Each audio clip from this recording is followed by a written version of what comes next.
idol, nandito tayo sa sa City Hall ng Paumbong, munisipyo ng Paumbong, Bulacan.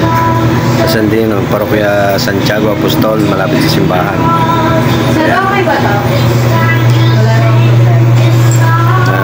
Punta lang tayo at may hinatid. Ayan ang Lodi.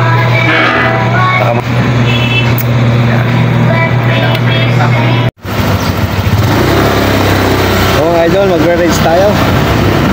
Nandito tayo ngayon sa Paumbong, Bulacan.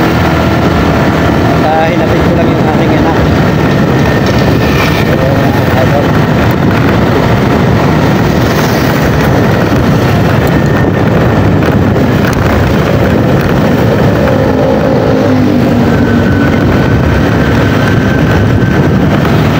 Good morning mga Lodi.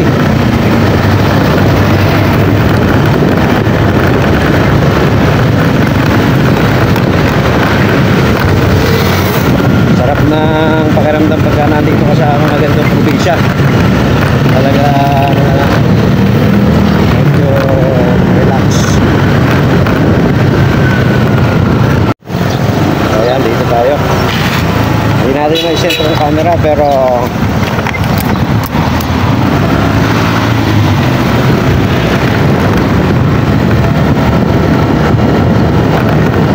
ayusin natin ang ating camera.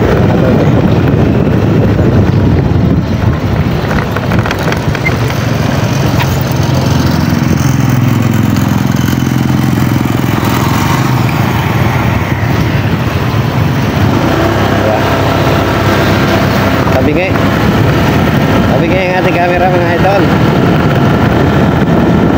Makikita view. Kasi tayo magandang hindi ko dala yung ating yung strap sa body strap.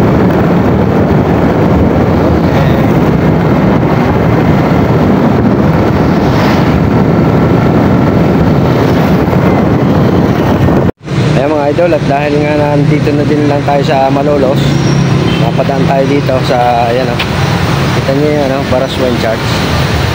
Ayan ito yung pinakamatanda simbahan dito sa Bulacan.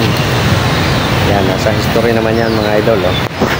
Ayan napadaan tayo dito. So marami, actually maraming turista rito. Ayan may mga bus, may maraming tourist dito. Ayan, papasok sila doon. Pero hindi na tayo papasok doon dahil napadaan lang tayo rito mga Lodi. Ayan. Ayan mga idol, yung simbahan na to itinayo ko noong 1885 pa. Mababasa nyo yan, nakasulat yan. So ayan, pinasinayaan noong Enero 23, 1899. Diba? Kasi tinayo siya noong 1885. Tagal na, no? Diba?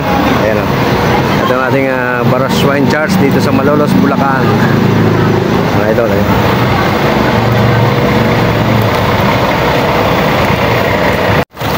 okay lang mga Lodi, at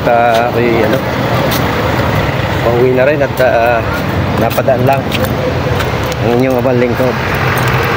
So ayan, hanggang dito na lang mga Lodi, at maraming salamat. Bye bye. Thank you for watching mga idol.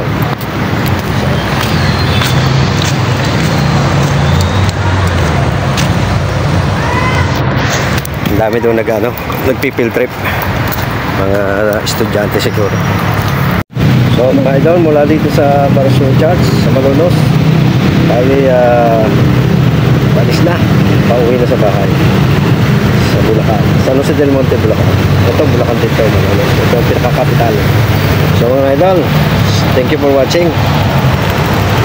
Bye bye. Ayan ang simbahan ng Baraswan, napakatandang simbahan, 1885 pa itinatag, pinagawa. So ayan mga Lodi, thank you for watching. Nandito na tayo sa may bypass. Dito po na tayo sa kanan, dire-diretso na yan papunta ng San Jose del Monte.